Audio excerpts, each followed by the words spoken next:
pedirles que me acompañen a Romanos capítulo 14, versículo 13.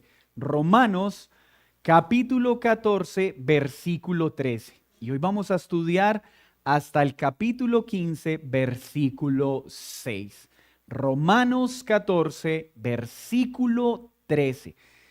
Apenas estén allí, por favor hágamelo saber con una sonrisa, levante la ceja. Eso, muy bien. Romanos capítulo 14, versículo 13. Y recuerden que es muy importante que podamos leer juntos la escritura, pues es la palabra de Dios y tenemos la certeza de que ésta tiene el poder para transformar todo nuestro ser. Así que ya no nos juzguemos más los unos a los otros, sino más bien decidid no poner tropiezo u ocasión de caer al hermano. Yo sé y confío en el Señor Jesús que nada es inmundo en sí mismo, mas para el que piensa que algo es inmundo, para él lo es.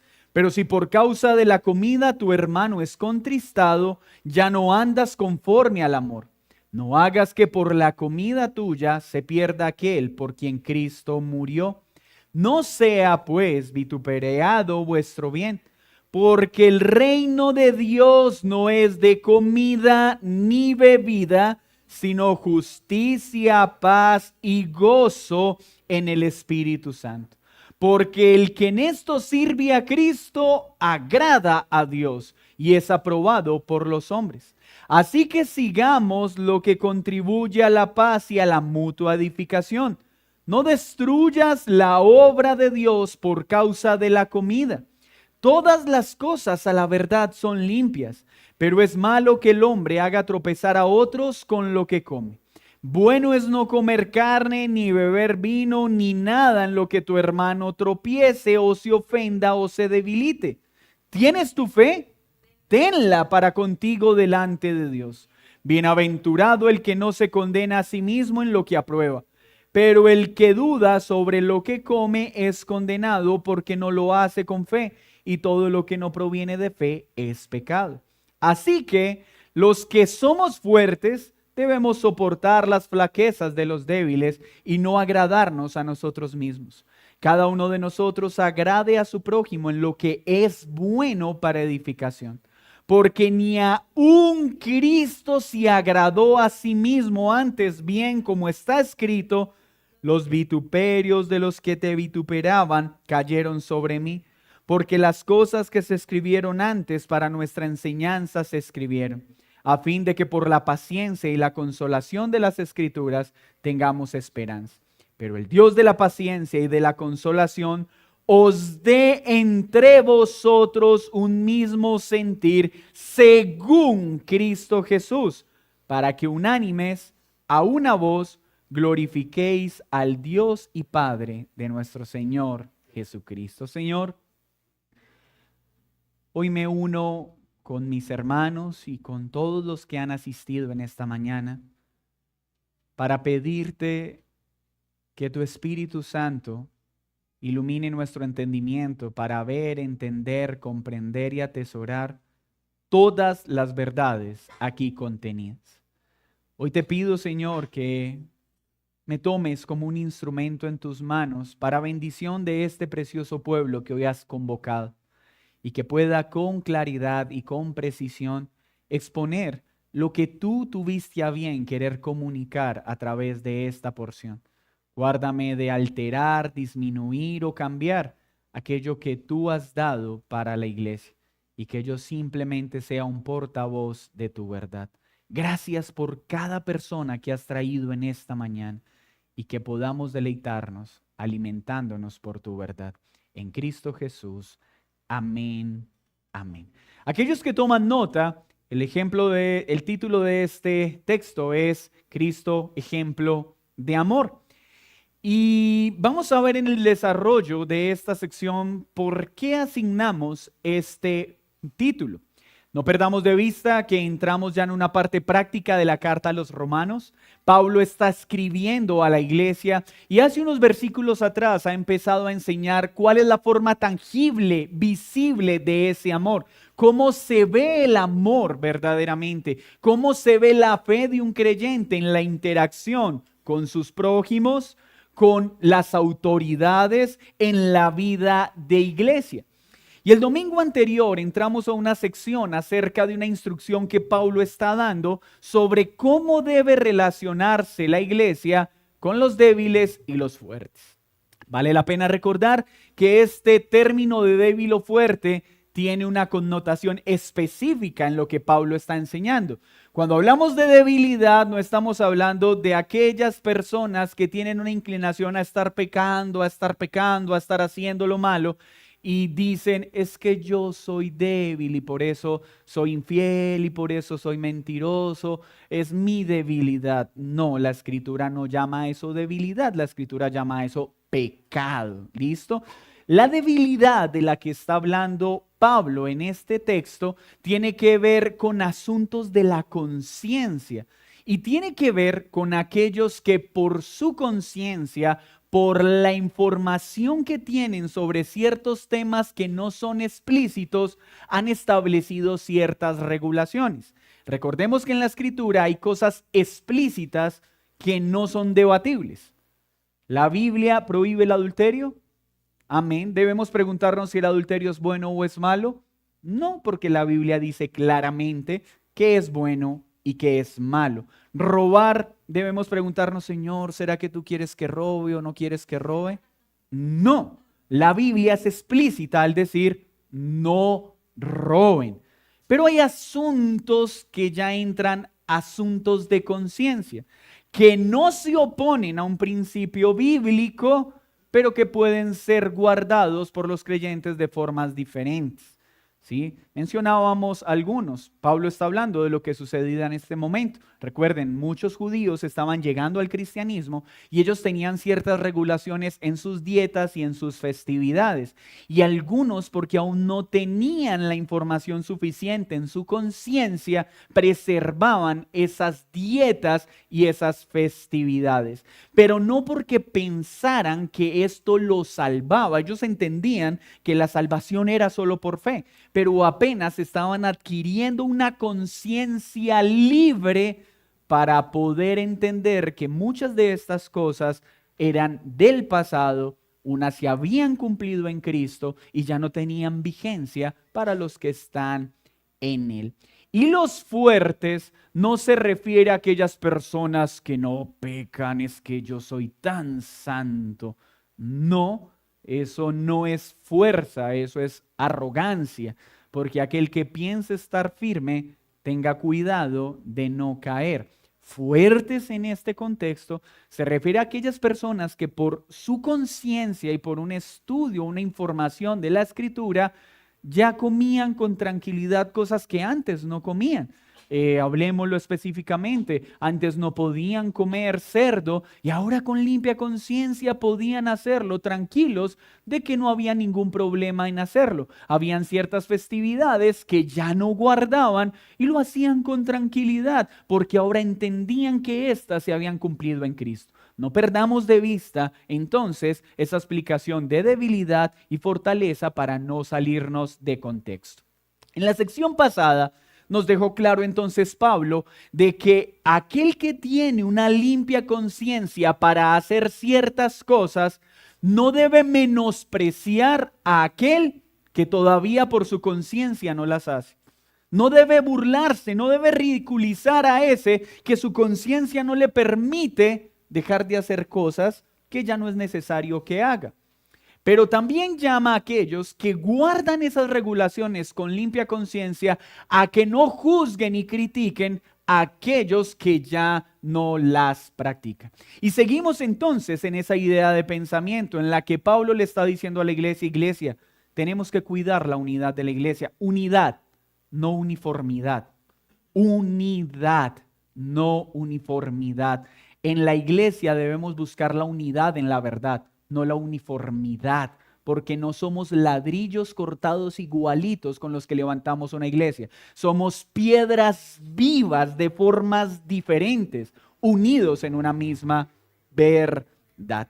Y entonces ahora Pablo se dirige hacia los fuertes en el sentido de lo que acabamos de hablar y acompáñeme por favor en su lectura. Vamos a ver entonces regulaciones para los fuertes y Cristo como ejemplo de amor. Y arranquemos entonces en el 13. Así que ya no nos juzguemos más los unos a los otros. Pablo está diciendo, iglesia, por favor, hay asuntos demasiado importantes. El evangelio debe centrar en nuestro caminar para que estemos dividiendo la iglesia en asuntos que no son centrales y estemos siendo jueces de por qué este come rellena, de por qué este no, de si la rellena es blanca o la rellena es negra, de si hacemos esto, si el árbol de Navidad puede tener bolas o no puede tenerlas, si solo puede ser un árbol verde o puede ser blanco. Ya no más. Esos son aspectos secundarios que no pueden dividir a la iglesia y no nos da autoridad para juzgar a quien lo hace o a quien no lo hace con limpia conciencia, sino más bien, miren lo que está diciendo, no seamos tropiezo o causemos la caída del hermano. Yo sé y confío en el Señor Jesús que nada es inmundo en sí mismo, mas para el que piensa que algo es inmundo, para él lo es. Pero si por causa de la comida tu hermano es contristado, ya no andas conforme al amor. No hagas que por la comida tuya se pierda aquel que Cristo murió. ¿Qué sucedía entonces? Recordemos que particularmente los romanos ofrecían sacrificios, libaciones a falsos dioses. Y para esto ofrecían ciertos animales, los presentaban en sus rituales y luego iban y vendían esos cuerpos en las carnicerías. Entonces, era claro para los judíos practicantes que ese tipo de alimentos no se podían consumir y máxime cuando era claro y sabíamos que habían sido ofrecidos para adorar falsas deidades. Pero Pablo entonces hace un razonamiento y explica que aquellos que han madurado en su conciencia ahora entienden que para el que está en Cristo todo es limpio y que nada de eso tiene poder sobre el creyente. Que el creyente que ha alimentado bien su conciencia puede llegar a la carnicería, pedir un trozo de carne y no preocuparse, ¿será que esta carne sí la ofrecieron o no la ofrecieron? ¿Será que esta carne fue usada? El creyente puede llegar con toda tranquilidad porque para Dios en Cristo todo ha sido limpiado. Entonces, cuando yo tomo esa carne, lo que está explicando Pablo, eso no tiene ninguna influencia sobre mí. Es muy particular con ciertos debates en algunos entornos cristianos. Dicen, ay, ¿y usted por qué le pone al niño esa marca de esa camiseta? Usted no sabe que esa empresa está de acuerdo con el aborto. Ah, ok, sí, tienes razón. ¿Y tú cómo sabes que el que hizo tu camiseta no está de acuerdo con el aborto? ¿Y tú cómo sabes que esa camiseta, el dueño de esa empresa, no lleva una bruja todos los días para hacer rituales para que ese día venda mucho? ¿Cómo hacemos para saber qué es pagano y qué no es pagano? Entonces Pablo lo que está diciendo, si nosotros andáramos, Señor, buenas, es que quiero esa camiseta, pero permítame le hago primero un cuestionario. ¿Cree usted en Dios? ¿Contrató una bruja para hacer algún ritual? Ah, sí le puedo comprar. ¿Se imaginan donde eso lo hiciéramos? Entonces Pablo, ¿qué está diciendo? El creyente no tiene que agobiarse por estas cosas porque en Cristo, independientemente de lo que hagan quienes distribuyen la carne, para nosotros está limpia. Y no tiene ninguna incidencia sobre nosotros porque sabemos que solo hay un Dios. Y solo hay un Dios verdadero. Y permítame hacer una nota de balance. No significa que está mal que si yo me doy cuenta que una empresa utiliza sus utilidades para cosas que van en contra de Dios, para promover ciertas cosas que atentan los principios, yo con limpia conciencia pueda decir, me abstengo porque no quiero que utilicen mi dinero para promover algo malo. ¿Puedo hacerlo? Sí, pero puedo mirar, ¡ay! este hermano de la iglesia, ¿cómo compran esa empresa si ellos defenden X o Y? Es un tema de conciencia. Quien se abstiene lo hace bien, y quien lo hace sin entender, entendiendo que eso no lo afecta, pues puede hacerlo con libertad. Eso es lo que está diciendo Pablo, esa es la situación. Pero mire lo que verdaderamente importa. Acá el asunto no es si puedo comer o no puedo comer. Acá el asunto es ¿cuál? El amor. ¿Cómo mi libertad de conciencia debe ser administrada para no dañar el cuerpo de Cristo, para no ser tropiezo para otros? Entonces Pablo está diciendo, yo sé y confío en el Señor que todo ha sido purificado. Pero el que piense que es inmundo está bien. Para ti eso es inmundo, perfecto. Pero ¿de qué debemos cuidarnos? Versículo 15. Que mi libertad no cause tristeza al corazón de mi hermano, porque entonces ya no estoy andando en amor. Estoy colocándome a mí como algo importante. Ejemplo, tomemos lo de la comida, lo del vino que le está enseñando. Si para mí es lícito comer ciertas cosas, pero sé que un hermano, estamos hablando de hermanos en Cristo, él se siente mal al ver esos alimentos. Él cree que está desagradando a Dios al consumir ese alimento. Y lo vimos el domingo pasado. Y aún así, yo lo consumo delante de Él y le causo tristeza. Le hago dudar de mi fe. Le hago dudar de la iglesia. Y esta persona termina yéndose de la iglesia. O decide no volverme a hablar. O se aparta de mí confundido. ¿Qué hice?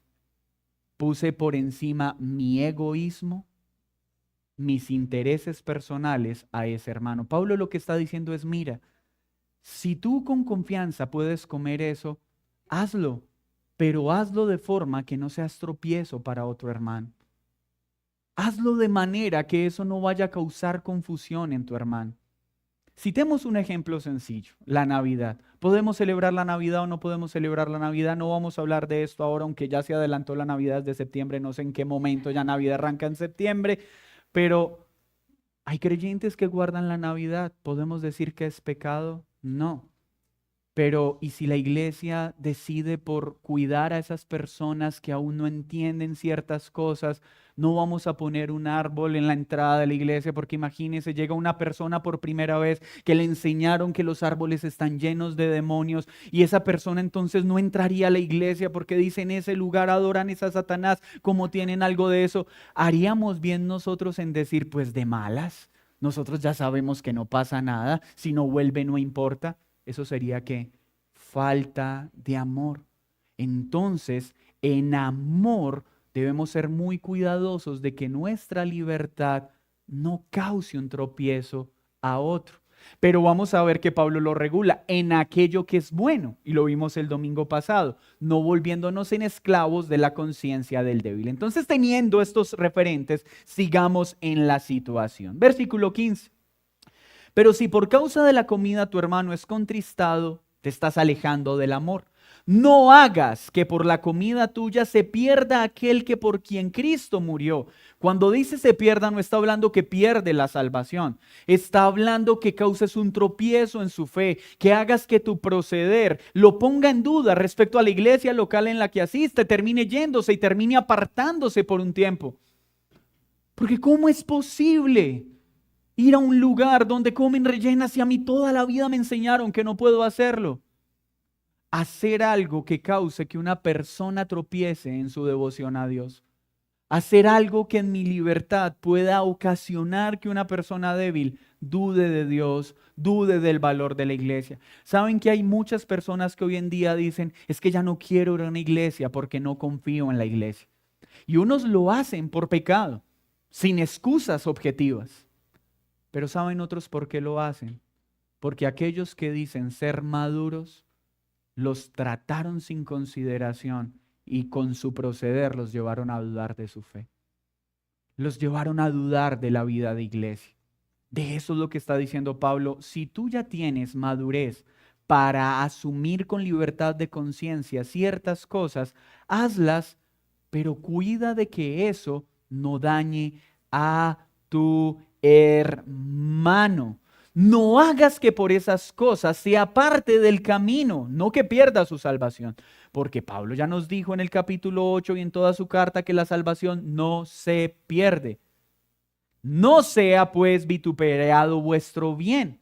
Entonces, eso lícito, ¿qué va a ocasionar? Críticas. En lugar de hacer bien, va a ocasionar que otros digan, ¡ja! Ese disque creyente, ese disque seguidor de Cristo. No, evitemos eso. 17. Porque el reino de Dios no es comida o bebida, sino justicia, paz y gozo en el Espíritu Santo. ¿Qué está diciendo Pablo? Iglesia, necesitamos madurar y entender que la vida cristiana no se trata de qué comemos o de cómo vestimos. La vida cristiana se trata de qué? De justicia, de todo lo que agrada a Dios, de la paz que tenemos al ser reconciliados juntamente con Cristo y al vivir para Él. Y gozo, me encanta que esa palabra esté ahí. Me encanta que la palabra gozo sea puesta en un tema tan álgido como la conciencia. Porque hoy tenemos personas que guardan rectamente ciertos principios, pero uno no les ve gozo por ninguna parte. Reírse es pecado. ¿Cómo echas un chiste? ¿Cómo andas hablando truanerías en lugar de hablar solo de lo santo y lo piadoso? Está bien, si para ti como convicción no debe haber lugar para ningún chiste, está bien. Pero ¿por qué quieres imponerlo sobre la conciencia de otros? Lo que Pablo está diciendo es, mira, si tú vas a administrar ciertas regulaciones, hazlo con gozo, que se vea la alegría de Cristo en ti. Pero hay gente, eso, porque no voy a cine. Que quiero dedicar todo mi tiempo para el Señor. Bueno, pero al menos sonríe mientras lo dices, que se note que te gozas, que estás feliz de no ir al cine, pero pareciera que es una imposición, que por dentro quisieras ir, pero tienes una falsa piedad. Diferente si el hermano dice, no, yo ahorita prefiero utilizar ese tiempo para ir a orar, para ir a predicar, para ir a evangelizar y soy el... ¡Ay, excelente! Hay gozo en esa determinación que estás tomando. En esos asuntos que no son explícitos, si lo haces, hazlo con gozo y con alegría. Y si te abstienes, que se vea el gozo de abstenerte para el Señor. Vamos viendo lo que Pablo entonces está enseñando a la iglesia. Si vivimos para el Señor absteniéndonos, que se vea el gozo y decir, hermano, yo no hago eso y disfruto no hacerlo. Hazlo tranquilo. Yo sí lo hago y estoy feliz. ¿Qué más dice? Porque el que en esto sirve a Cristo agrada a Dios, es decir, aquel que usa su libertad de conciencia para servir a su hermano en lugar de ocasionar un tropiezo, ¿a quién está agradando? A Dios. Esa es nuestra meta, agradar a Dios, no a nosotros mismos. No mis ideas personales, no. Debo mostrar amor y esto agrada a Cristo y esto es aprobado por los hombres. Nadie será atacado por abstenerse de hacer algo que con libertad puede hacer si se abstiene por amor al otro. Imagínate este cuadro. Tienes un amigo en la iglesia, sabes que te encanta el chicharroncito y comes con él continuamente chicharroncito y de repente vas a un restaurante con una persona que recién está saliendo de ciertas prácticas, hablemos de lo veganismo. Y de repente te encuentra en el restaurante vegano compartiendo con él. ¿Y qué va a decir? Va a decir, wow, ¿cómo hiciste para abstenerte de carne? Mi hermano, lo hice por amor a él apenas está acercándose a la iglesia, todavía no sabe de ciertos principios y lo hice por amor. ¿Qué puede decirte este hermano? Uy, te felicito porque yo te he visto comer chicharrón y he visto cómo te lo... ¿Qué ves, hermano? Vio un acto de amor práctico y un acto sencillo por amor a ese hermano. Es más o menos lo que nos está mostrando esta situación y estoy tratando de ser lo más práctico posible en este tema. Entonces, cuando yo dejo de hacer algo con limpia conciencia, que me es lícito en mi conciencia, para no poner tropiezo al otro, aún los hombres aprueban eso. Versículo 19. Así que sigamos lo que contribuye a la paz y a la edificación. ¿Qué es lo que un creyente tiene que estar buscando? No es discusiones sobre comida, sobre qué como, sobre qué me pongo. Hoy en día parece que este es el tema más importante en la mayoría de los millennials. Si con la misma pasión que hablan de la comida hablaran de Cristo, yo creo que el evangelio se extendería a gran velocidad. Oye, esta generación tenemos, espera, ¿cuántas calorías tiene? ¿Qué proteína es? ¿Y cuánto consumo? Está bien que te cuides, pero no vuelvas a la gente esclava de tu conciencia. No vuelvas, entonces ya tú te sientas al lado de esa persona que no me vea, este pan de bonos tiene calorías, no tiene calorías, que me va a ver, que me va a decir, esto me engorda, esto me mata, esto. Está bien que lo guardes, pero no te enseñores de la conciencia de los otros, presentando tu estilo como el único estilo, porque nos volvemos señores de la conciencia de los demás en estas cosas. Entonces, ¿de qué tenemos que ocuparnos? ¿De qué? ¿Qué dice el texto? Sirvamos a Cristo, sigamos lo que contribuye a la paz, a la mutua edificación. Que nuestras conversaciones estén enfocadas en esto. No destruyas la obra de Dios por causa de la comida. Y hoy las iglesias se están atacando en las redes sociales por lo que comen o por lo que no comen. ¿Será que nosotros vamos a caer en lo mismo? Está diciendo Pablo, de ninguna manera. Todas las cosas a la verdad son limpias, pero es malo que el hombre haga tropezar a otro con lo que come. ¿Es bueno comer carne? Pablo dice amén, sí. ¿Hay algún problema en beber vino como lo expresa Pablo y en los términos que la Escritura lo enseña? Dice, no, no hay problema. Pero si tomarte una copa de vino puede causar un problema en un hermano débil, por favor no te la tomes delante de él. Por favor, no lo hagas. Si comer cierto alimento va a causar confusión en tu hermano, por favor, abstente. ¿Cómo vas a causar que un hermano sufra en su corazón? Y por favor, sigo insistiendo, estamos hablando de cosas que no se oponen a la Escritura. Porque es que algunos tienen la conciencia tan dura que la conciencia les da para hacer cosas que son completamente pecaminosas, y ya lo vimos el domingo. ¿Y tú por qué haces eso si es pecado? Ah, porque mi conciencia no me acusa. No es lo que estamos diciendo. Estamos hablando de cosas que no se oponen a la Escritura. Entonces, ¿qué debe hacer la iglesia? Que nuestras acciones no causen un tropiezo, no ofenda al otro, no debilite al otro. Ay, que tú no tienes problema con que tu hijo se coloque camisetas, perdónenme, ejercicios prácticos, sé que a veces causan conflictos en las redes. Entonces a tu niño le gusta Iron Man y le diste la camiseta de Iron Man porque le encantan los Avengers, pero estudia en un colegio donde sus docentes y sus compañeritos han sido enseñados de que eso es del diablo. Pues no lo mandes al colegio con esa camiseta. ¿Por qué quieres causar que tu libertad cause tropiezo y polémica?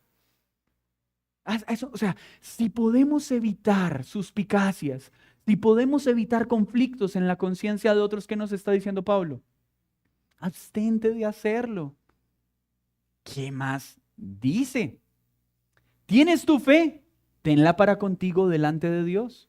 Es decir, si lo haces con limpia conciencia, sabes que delante del Señor lo puedes hacer. Ojo, bienaventurado el que no se condena a sí mismo con lo que aprueba. Es decir, bienaventurado aquel que no hace algo con limpia conciencia sin ser condenado por su conciencia. Es decir, si tú estás haciendo eso que no es explícitamente pecado en la Biblia y lo haces con limpia conciencia delante del Señor, hazlo tranquilo. Pero si tu conciencia te acusa, detente porque te estás reprobando tú mismo. Así digas que lo haces a solas. Mucho cuidado cuando tú estás haciendo algo solo y tu conciencia te reprueba. Y tu conciencia te inquieta. que tu estímulo para hacerlo no sea, es que como pues el líder de la iglesia lo hace. Si yo lo puedo hacer, pero y tu conciencia no te lo permite. ¿Qué dice Pablo? Si tu conciencia se inquieta, abstente. No está bien que hagas algo sin tener limpia conciencia. ¿Por qué? Versículo 23. El que duda sobre lo que come es condenado, es decir, está siendo reprobado por su propia conciencia porque no lo está haciendo con fe. Y todo lo que no proviene de fe es pecado, hermanos. Lo dije el domingo y vuelvo y lo digo. Cuidado con hacer cosas por la imposición de un líder. ¿Y tú por qué dejaste de tomar café? Porque es que mi pastor me dijo que debía dejarlo. Pero tú estás convencido de eso. No, pero yo hago lo que mi pastor diga. Eso es hacer algo, no por fe. ¿Y tú por qué estás tomando café si a ti no te gustaba? No, porque a mi pastor le encanta el café, entonces tengo que hacer lo que... Eso es hacer algo, no por conciencia. Oye, ¿y tú por qué dejaste de viajar? No, porque mi pastor dijo que en lugar de invertir en vacaciones, debo coger ese dinero y repartirlo entre los pobres. Espera, ¿lo estás haciendo con limpia conciencia o porque una autoridad te lo está imponiendo? Porque aún eso se convierte en algo pecaminoso, porque lo estás haciendo para agradar a los hombres y no por fe. Espera, vendiste el carro y le regalaste 4 carros a los hermanos. ¿Por qué? No, porque mi pastor dijo que un creyente no debe andar en carros costosos. Espera, ¿porque estás convencido de eso? ¿O porque quieres agradar a tu pastor y estás haciendo lo que él te ordena? ¿Ven cómo algo que parece bueno puede ser pecaminoso? Porque no nace de la fe, sino de la imposición externa. Por eso hay muchas personas que llegan a los entornos religiosos y cambian su manera de vestir no por fe, sino para agradar a los hombres, pero cambian su manera de vestir y no cambian la sensualidad de sus corazones. Y el problema de la sensualidad es más que la ropa, es un tema del corazón. Y cuando hablo de sensualidad, no estoy hablando solo de las mujeres, estoy hablando de mujeres y hombres. Porque a veces se piensa en la iglesia que cuando uno habla de cuidado como nos vestimos, estamos hablando solo a la mujer. No. El hombre también debe ser responsable en su manera de vivir para que no sea tropiezo, por amor al otro, por cuidar al otro. Y pasemos entonces a la sección final, capítulo 15. Hasta acá entonces ya vimos ese llamado a los fuertes, hermanos. Pablo se incluye en los fuertes. Nuestra conciencia nos permite hacer ciertas cosas que la Biblia no prohíbe, pero que a otros les causa confusión. No las hagamos por amor a ellos. Así, versículo 1 del 15, los que somos fuertes debemos soportar las flaquezas del débil. Esta palabra, ruego al Señor, ya esté clara en nuestra mente. Este soportar las flaquezas del débil no es aguantémonos a veces que viene, él todavía no come rellena, escóndala, porque hay que aguantarlo. Qué lástima como estaba de rico ese chicharrón, pero no. No es aguántese al otro, no. Recuerden, soportar es sirvan de soporte al otro. Si él es débil en esto, sírvanle de soporte, acompáñenlo hasta que su conciencia esté tranquila y pueda hacer con libertad lo que tú ya haces con libertad por entendimiento y fe. Eso es soportar, ser un soporte, no es aguantar. A veces uno le dice a los esposos, sopórtense, como dice la escritura. Si yo eso hago todos los días, me lo aguanto porque si de mí... No. La Biblia no habla de aguantarse a alguien. La Biblia dice, sírvele de soporte. Colócale tus hombros para que pueda avanzar donde él solo no puede. Vamos, hoy no entiende lo que tú ya entiendes, no te impacientes, no lo menosprecies, acompáñalo poco a poco hasta que él tenga esa libertad de conciencia y pueda hacerlo. Eso es lo que está diciendo Pablo. Vamos, acompañemos a ese que tiene esas flaquezas. No nos agrademos a nosotros mismos. Pablo ya nos enseñó esto. ¿Saben cuál es el mayor causante de los problemas en la vida de la iglesia y bueno, en nuestra sociedad? Es el exceso de amor propio.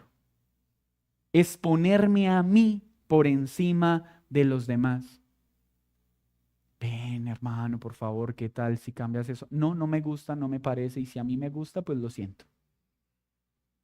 No, la escritura que dice, está bien que a ti te gusta, pero por amor no hagas algo que está causando tropiezo al otro. Cuidado, sea amoroso con el hermano. No busquemos agradarnos a nosotros mismos. Nosotros no vivimos para agradarnos a nosotros. Vivimos para agradar ¿a quién? A Cristo. Pero entonces miren lo que dice. Y vamos a agradar al prójimo débil, ¿pero en qué? Solo en aquello que es bueno. No voy a entrar en polémicas, pero no me voy a hacer esclavo de la conciencia del débil. No voy a hacer lo que Él me solicita siempre en los términos que Él lo establece, porque entonces ya no estoy haciendo algo bueno, estoy haciendo algo pecaminoso. ¿En qué me sujeto por amor? En aquello que nos edifica. Si el hermano me dice, no, hermano, a mí me enseñaron de 2 a 3, yo tengo que sentarme a orar, a leer la escritura y buscar el rostro del Señor, y tú preciso llegaste a esa hora, ¿qué debes hacer? Hermano, bueno, permíteme acompañarte, lo disfruto, estoy contigo, vamos a edificarnos mutuamente, qué chévere ese hábito.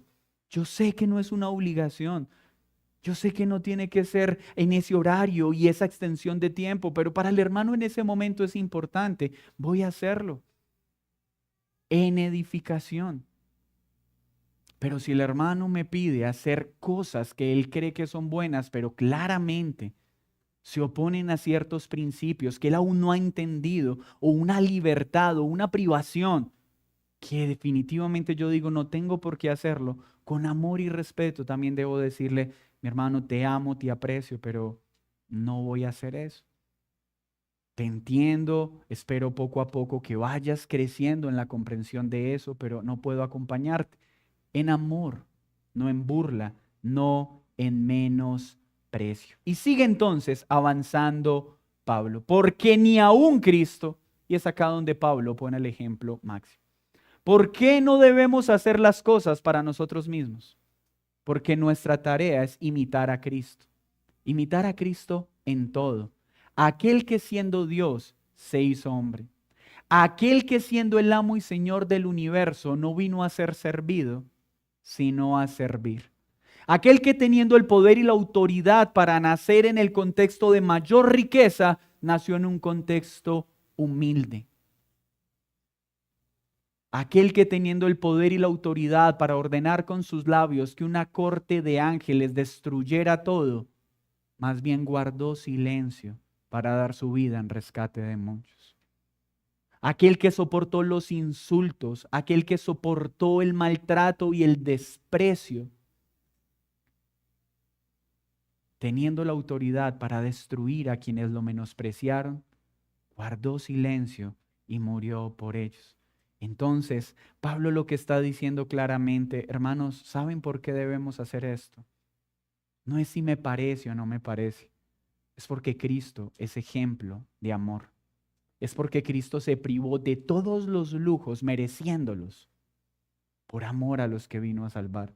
Es porque Cristo se privó de enviar a todos los ángeles que con un solo movimiento de sus labios hubieran corrido a obedecerlo para destruir todo. Pero más bien soportó los insultos, las ofensas, por amor. ¿Sabes por qué debemos negarnos a nosotros mismos por amor al prójimo? Porque Cristo todo el día lo hace al amarnos. Cada vez que Él nos muestra su amor, se está negando en un sentido a sí mismo. Porque nosotros no merecemos su amor. Por eso lo tuvo que dar de gracia. Y si lo hizo por nosotros, ¿cuándo podremos decirle, Señor, no estoy dispuesto a hacer esto por amor al hermano? Qué difícil es esto para nosotros.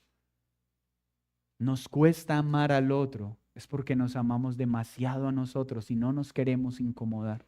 No queremos negarnos, no queremos apartarnos de nuestro pecado, porque siempre estamos esperando que las personas se acomoden a mí, que la iglesia se acomode a mí, que donde voy todos hagan lo que a mí me gusta. Y está bien que eso lo hagas en un restaurante. Está bien que esas demandas las tengas en un hotel, pero es el momento que dejes de tener esas demandas en la iglesia. ¿Y tú por qué volviste a cambiar de iglesia? No, es que no me gusta el tono de las luces. Ah, ok. ¿Y por qué no volviste a esa? No, es que me cansé de decirle al pastor que cambiara su atuendo y nunca lo cambió. Hay personas que viven así la iglesia.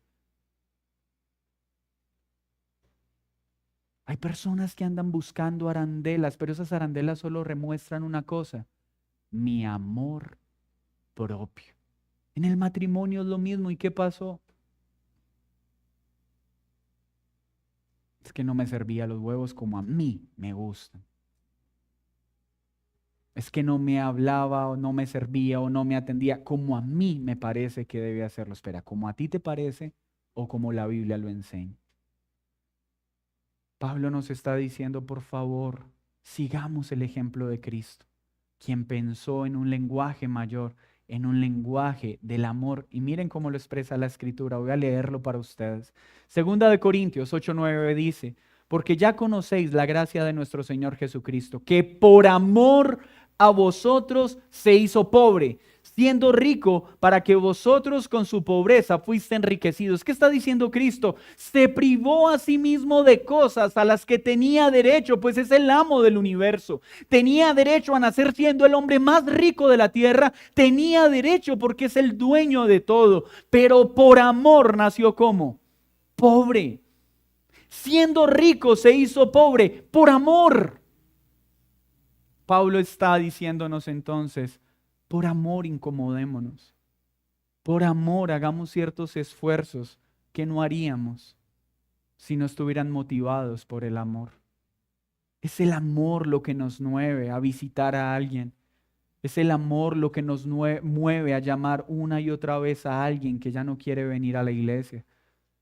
Es el amor lo que me mueve a visitar a una persona que siempre está discutiendo sobre lo mismo. Es el amor, es el amor. Si no somos movidos por el amor, cumplir con esto es un imposible. Filipenses 2:5, haya pues en vosotros este sentir que hubo también en Cristo, el cual siendo en forma de Dios, no se estimó el ser igual a Dios como cosa que aferrarse, sino se despojó a sí mismo, tomando forma de siervo, hecho semejante a los hombres y estando en la condición de hombre, se humilló a sí mismo. ¿Qué hizo Cristo por amor? Se humilló. Pablo, que está diciendo, hermanos, no dejen que la iglesia se divida por asuntos de conciencia, pero esto requiere que sigan el ejemplo de Cristo. El amor al otro, a incomodarme y a privarme de cosas que me son lícitas por amor al otro, por no ser tropiezo para el otro. ¿Y quién traza esa medida? No hay cómo trazarla. Siempre que hablo de estos asuntos de conciencia, me gusta citar algo particular. Entonces la Escritura dice que debemos ser moderados en nuestra manera de vestir, que nuestros atuendos no sean muy costosos. ¿Y quién traza esa regla? Pensemos en una persona que se gana un salario mínimo. Si ganándose un salario mínimo se mete en una deuda para comprar un vestido de 50 millones de pesos. Diríamos, ¿qué le pasó a esta hermana? Está siendo ostentosa y está invirtiendo algo que no tiene para qué. Pero ¿y qué si en la misma iglesia hay una persona que se gana 5.000 millones de pesos mensuales y se compra un vestido de 20 millones de pesos y todo su círculo social se compra vestidos de 200? En su círculo social, ¿qué van a decir de esta persona? Ay, pobrecita, con ese vestido de 20 millones de pesos tan feo. Y es la realidad. Ella está siendo moderada en su entorno, pero muy seguramente es ostentosa en otro entorno. Así ponga este ejemplo con un carro, con miles de cosas. ¿Quién traza la línea? Es un tema de conciencia. Hay personas que andan en carros que no deberían andar porque su presupuesto no se los permite y se metieron en deudas irresponsables para aparentar algo que no deben aparentar. Y hay personas que con limpia conciencia podrían andar en el mejor de los carros, pero para no ser tropiezo andan en un carro por debajo de sus capacidades. Y esto requiere madurez, pero es tan difícil a veces trazar la línea en nosotros mismos. Es tan fácil querer trazarla en la vida de otros, pero es tan difícil trazar los límites de la conciencia entre nosotros. Por eso esto es un tema de amor, porque a veces va a haber un hermano que traza la línea por encima o por debajo de mis preferencias. ¿Y qué debo hacer? ¿Menospreciarlo o juzgarlo? ¿Qué dice Pablo? Ninguna de las dos. Deja que ese asunto sea entre él y entre Dios. Y sigamos el ejemplo de Cristo. ¿Qué nos llama? Incomodémonos por amor al otro. Incomodémonos si eso hace bien al hermano. Pero hagámoslo con limpia conciencia, no por esclavizarnos a los criterios particulares de cada individuo. Primera de Pedro 2:21, pues para esto fuisteis llamado, porque también Cristo padeció por nosotros, dándonos ejemplo para que sigamos sus pisadas, el cual no hizo pecado, ni halló engaño en su boca, quien cuando le maldecían, no respondía con maldición, cuando padecía, no amenazaba. Iglesia amada, en términos puntuales, Pablo termina diciendo, versículo 6, pero el Dios, 5, de la paciencia y de la consolación, os dé entre vosotros un mismo sentir según Cristo Jesús. Miren lo que está diciendo. Esta capacidad de amar de forma abnegada es algo que solo quien puede dar. Es algo que proviene de Cristo, es algo que nosotros no podemos producir. Es algo que tenemos que pedirle a Él. Porque nosotros a veces somos engañados por nuestra propia opinión. Dice la Escritura, porque a veces en nuestra propia opinión parece que lo que estamos haciendo es correcto, pero en realidad no lo es. No seamos sabios en nuestra propia opinión.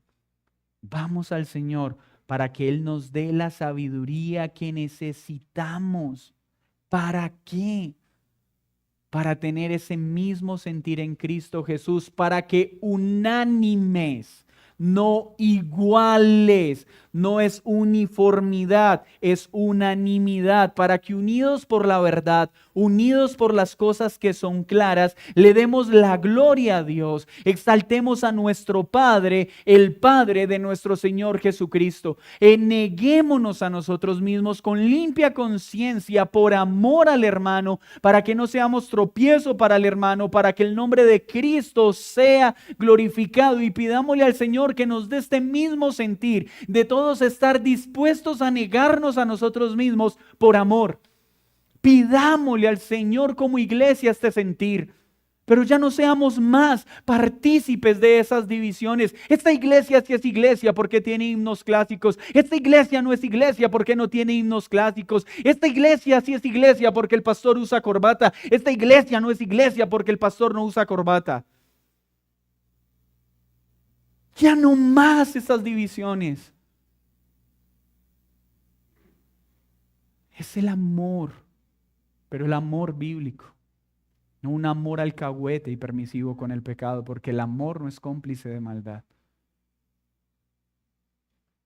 Pero en cuanto dependa de nosotros, abstengámonos de hacer cosas que no son lícitas para no ser tropiezo, porque con eso queremos agradar al Señor, porque queremos glorificar a Cristo. Busquemos la unidad de la iglesia, no la uniformidad de la iglesia. Busquemos la unidad en la verdad, pero no nos volvamos amigos de lo que Dios reprueba. Una cosa es unidad, unanimidad, y otra cosa es complicidad de pecado. Mis hermanos, ¿cómo logramos esto? Solo en Cristo. Solo en Cristo encontramos una vida de verdadera justicia, una vida de verdadera paz y una vida de verdadero gozo. Solo en Cristo somos librados de la culpa. Solo en Cristo somos librados de regulaciones que no son agradables para Él. Pero solo en Cristo somos librados de ser sabios en nuestra propia opinión. Solo en Él podemos amar de esta manera. Solo en Él podemos servir al hermano como Cristo lo sirvió. Solo en Él. Por eso necesitamos a Cristo. Y en Él brotará en nosotros esta clase de amor. Un amor abnegado que no quiere imponerse sobre el otro. Si tú vienes por primera vez a una iglesia cristiana, déjame decirte algo. El cristianismo no es un conjunto de regulaciones. No te estamos invitando a que tienes que dejar de hacer esto, tienes que dejar de hacer esto, no toques, no mires, no hagas, no, no, no. El cristianismo no es eso. Escúchame tú que vienes por primera vez. Ser cristiano es venir a los pies de Cristo para decirle, no sé cómo vivir mi vida, no sé qué es lo bueno y no sé qué es lo malo, pero quiero conocer lo que para ti es bueno, lo que para ti es agradable. Quiero venir a ti para que cambies mi manera de pensar y aquello que no sea agradable, que yo amo hacer, tú lo quites de mi corazón y pongas en mí el amor por lo santo y pongas en mí desprecio por todo lo que no te agrada. Escúchame tú que vienes por primera vez. El cristianismo no es cambiar tu manera de vivir, es venir a Cristo para que Él te haga una nueva criatura, para que Él cambie tu corazón y produzca en ti el querer y el hacer. El cristianismo no es para personas que pueden cambiar por sí mismas. El cristianismo es para personas que reconocen que es imposible cambiar en nuestras propias fuerzas. Es para aquellos que reconocen que necesitan morir y nacer de nuevo en Cristo, porque solo Él puede hacer nuevo todas las cosas. El cristianismo no es para personas fuertes. El cristianismo es para personas que reconocen que sin Cristo nada pueden hacer. A eso te invito. Y si te han hecho daño por regulaciones, por malas prácticas en las iglesias, te pido perdón en nombre de la iglesia. Pero no te excuses más en eso para no buscar al Señor. Porque la palabra es clara y te dice que debes congregarte, que debes buscarlo, que debes rendir tu vida a Él. Sigue a Cristo para que Él produzca en ti ese amor verdadero. Y que tú puedas amar de forma abnegada, tal vez como otros no lo hicieron contigo. Pero no te excuses en que otros no lo hicieron para que tú dejes de hacer. Si no te amaron con esta clase de amor, lo lamento. De verdad, sé que te dolió, pero no te sirve de excusa. Ahora tú entonces ama a los demás con ese amor con el que a ti no te amaron y cambia la historia. No te excuses en otro. Señor, muchas gracias por este momento. Ay, Señor, qué difícil es trazar esas líneas porque nuestro corazón es pecaminoso. Y siempre es fácil trazar la línea en la vida de otros. Yo creo que este debería comer así, este no debería comer así, yo creo que este debería hacer. Es tan fácil poder administrar lo que otros deben o no deben hacer, pero en nosotros mismos es tan difícil encontrar a veces esa línea. Es tan difícil saber dónde es nuestra limpia conciencia y dónde es el amor propio, dónde es el egoísmo y dónde es el servilismo, dónde es el amor y dónde es el miedo. Pero hoy nos enseñas que en Cristo tenemos el ejemplo perfecto y que de Él proviene la justicia, la paz y el gozo que necesitamos para vivir esta clase de vida. Hoy me uno con todos los presentes para decirte, perdónanos como iglesia. Porque tantas veces, Señor, hemos menospreciado a otras iglesias por no guardar ciertas regulaciones que no son explícitas, por ciertas formas o ciertos estilos que tu palabra nos regula. Perdónanos, porque nos hemos hecho jueces. Perdónanos por el orgullo que nos hace sentir más que otros. Perdónanos, porque nosotros como iglesia hemos pecado en esto. Perdónanos por andar menospreciando y juzgando a los que nos rodean. Y ayúdanos a vivir con una limpia conciencia que sea agradable para ti. Señor, y hoy te pido que en mi debilidad para exponer este texto, tu Espíritu provea claridad y luz para que en nosotros nazca un amor que está dispuesto a incomodarse por bien del otro, así como Cristo lo hizo, despojándose de sus riquezas, despojándose de sus beneficios para servir a este pueblo por el que vino a darse. En el nombre de Jesús, amén y amén. Vamos a tomar la cena del Señor y le invito a cada uno que aproveche para orar. Aproveche este momento para pensar como lo hemos venido haciendo desde el domingo pasado. ¿En qué cosas te has convertido?